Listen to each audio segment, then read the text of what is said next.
Cheryl Palmer, Chairman and Chief Executive Officer, Taylor Morrison. It's a privilege to welcome you to Inside SFR BTR. Thank you. I'm so honored to be here today. Thrilled to have you. A little background, just since becoming CEO of Taylor Morrison in 2007, you've led the company through private equity ownership, a successful IPO, multiple housing cycles, and into a position of national leadership across both for sale and build to rent. Under your leadership, the platform has scaled with discipline, expanded strategically, and earned the trust of institutional capital. We're especially honored to have you with us ahead of your keynote at IMN BTR Spring on Monday, March 16th. That room is going to bring together many of the leading owners, operators, and capital partners, strategists shaping this asset class.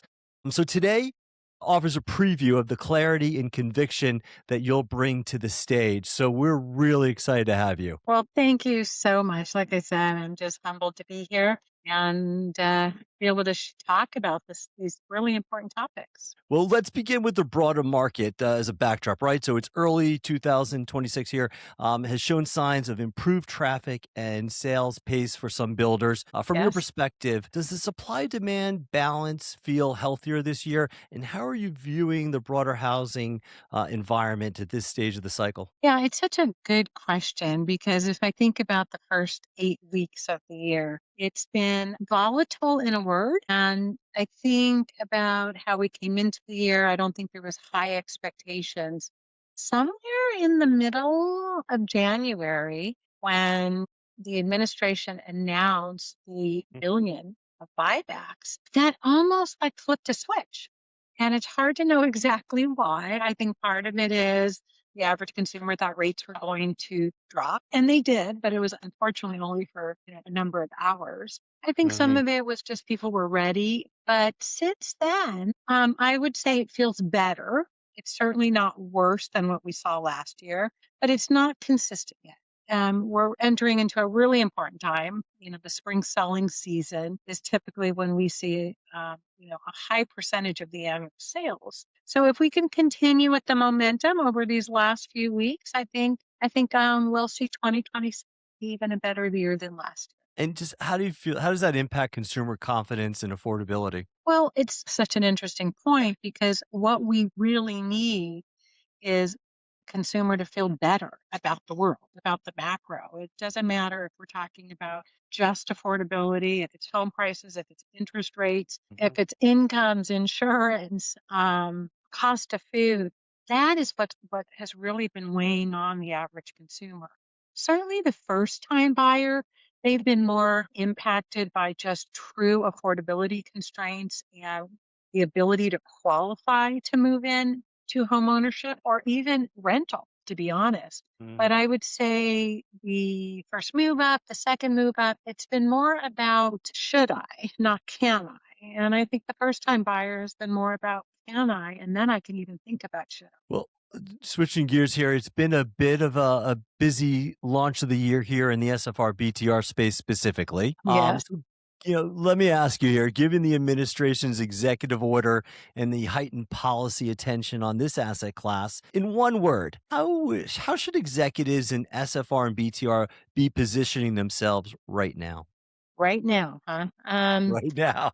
If we say right now, given what's been going on over the last few weeks, I would say the word is proactive. Is And I can proactive. explain why, but why timing is so important, Gregory. But it's clear the regulatory environment's shifting, and it's happening fast. And I think we're expecting new guidance within the next 60 days. Mhm.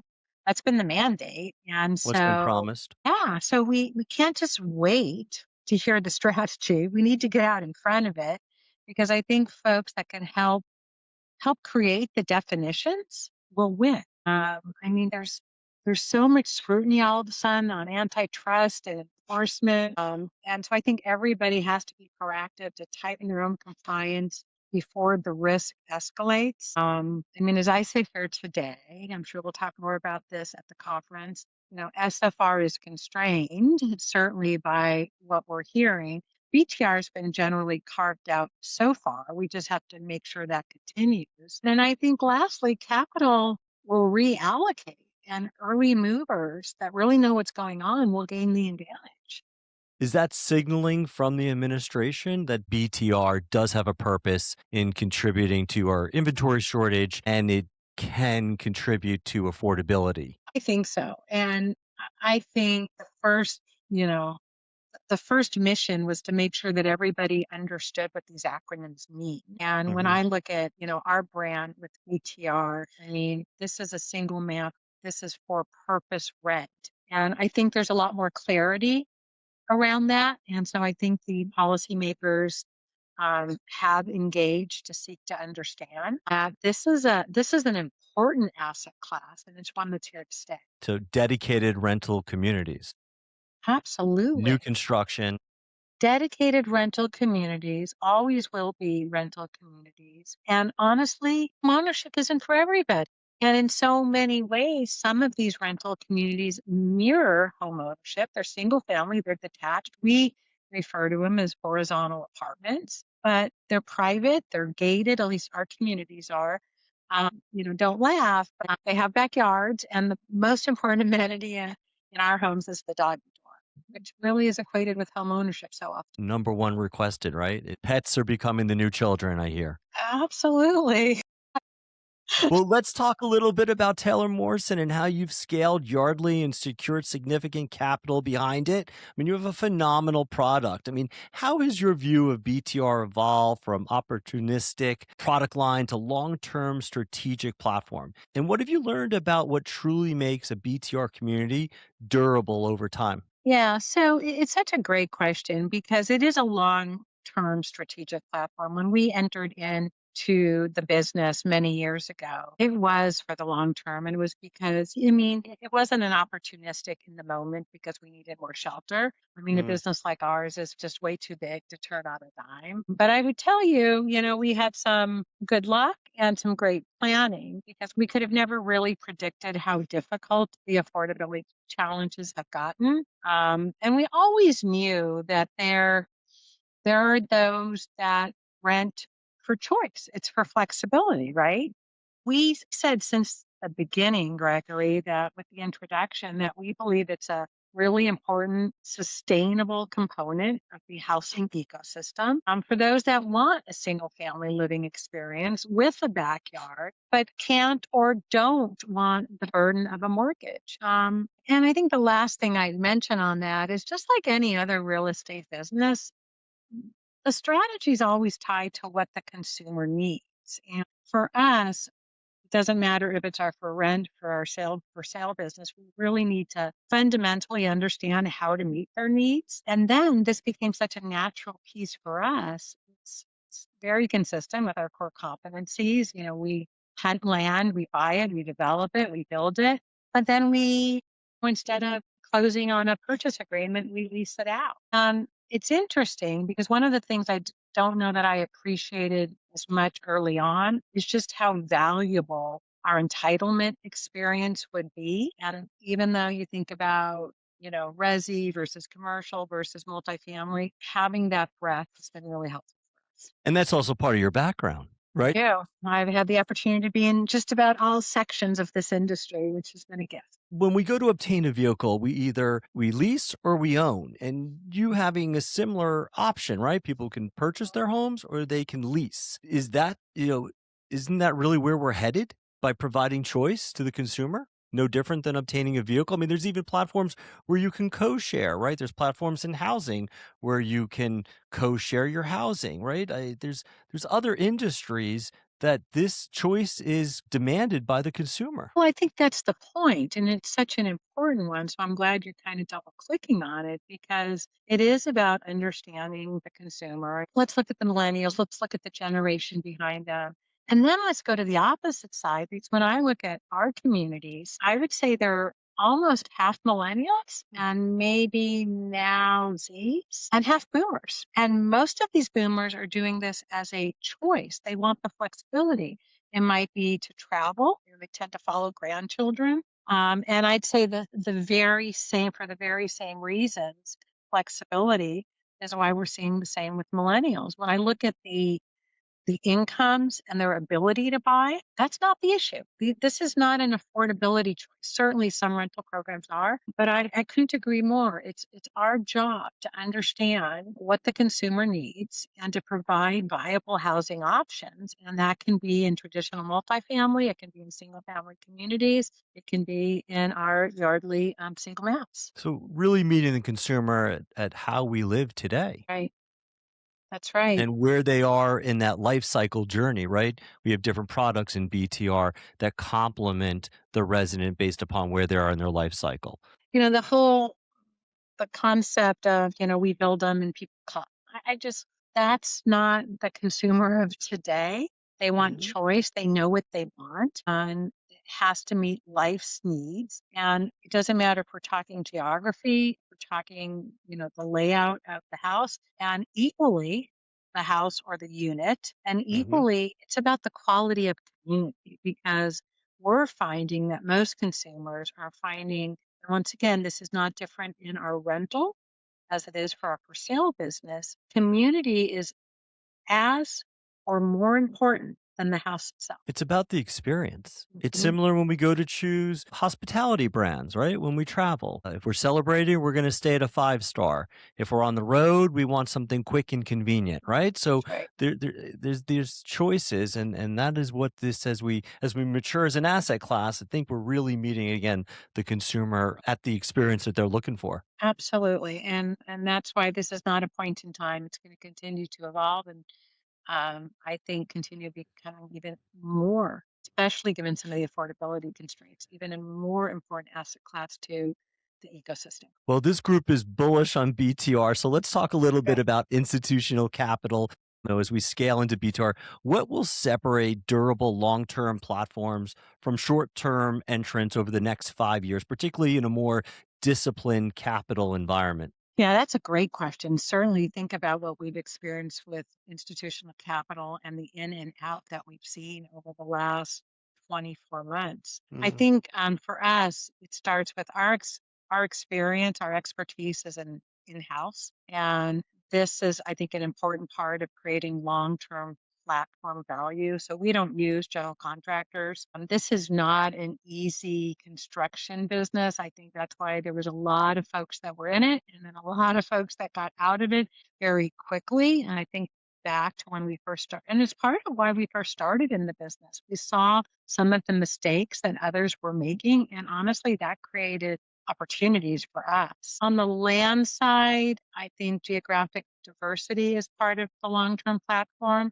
Our robust pipeline of land was us to create scalable consistency versus a roller coaster of production. When you have a roller coaster of production, it really impacts cost. And I think from an investor standpoint, the yields can be so sensitive to the cost profile. So that's geographic scale. We have a centralized team that oversees the entire brand. On the opposite end of the spectrum, we have our Esplanade, which is our resort lifestyle. Same thing. We have a Okay. centralized team that really helps to protect the brand. And so it allows us to leverage all the resources of Taylor Morrison. And that can be, purchasing power, it can be finance, it can be some of our national relationships. But all of these pieces, sorry, it's a long answer, Gregory, because all of these pieces, I think, create a long term platform value that we're creating.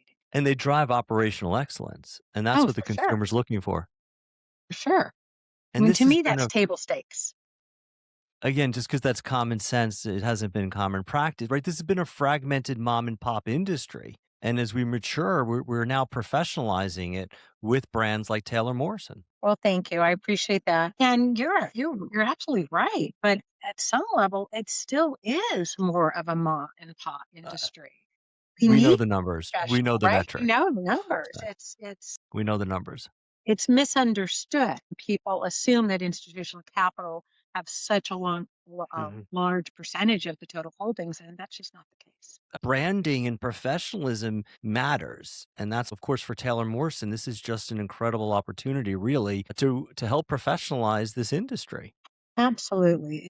Like I said, it was sorely needed, number one. And then if I were to be selfish, because I run a public company, I mean, these are the skills we already have. And when we can put the Taylor Morrison brand on top, Hmm. and by the way, also use these communities for R&D because of the Hmm. repetition.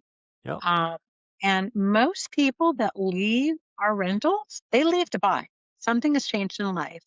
If they want to continue to rent, our renewal rate's fabulous. So we're building that relationship with them, giving them a coupon kind of day one that says when the right time is. And many of these are kind of at the corner or the back door of some of our existing communities. My hope is that relationship carries them on to their new home purchase. So providing that corridor of success Absolutely. and growth. Well, so much to unpack here. I mean, you will be expanding on many of these themes at IMN BTR Nashville on Monday, March 16th. I mean, for executives responsible for long term strategy and capital allocation in SFR BTR, what should they be listening for when you step onto that stage? Well, I think as much as anything, once again, going back to where we started, Gregory, I think it's about the evolving environment and how can we all make an impact because this doesn't fall on any one of us. This has got to be something the industry is tackling. Because if we all believe what I think you and I do, that this is such an important part of our overall ecosystem, we can't just sit back and wait and see what happens. We all have to take an active role, make sure that all the decision makers have an appreciation of the impact of some policy and that we can do everything we can to inform them so that we have long-term runway, which we know is so necessary as we look forward. I can't help but want to mention when I look at the average inventory that's sitting in the resale market today, that's more than 40 years old. And Hmm. so it makes it cost prohibitive for so many folks to be able to either buy or rent that because of the cost of fixer uppers, right? And so bringing this new inventory to market is so, so important. And everybody needs to be on the same page and understand the gap. Well, thankfully, we'll all be together in 2 short weeks to have these conversations. I mean, so Cheryl, thank you for your leadership. Thank you for your clarity and for setting the tone. It's such an important moment for this asset class. I mean, it's going to be an honor. Looking forward to IMN BTR Spring. Grateful for IMN for facilitating this important conversation and convening the executives shaping the future of SFR BTR. I look forward to continuing this dialogue in Nashville. Cheryl Palmer, Chairman and CEO of Taylor Morrison, thank you for joining us on Inside SFR BTR. Well, thank you. I look forward to seeing you in just a couple of weeks. We'll see you in Nashville. Thanks, Cheryl.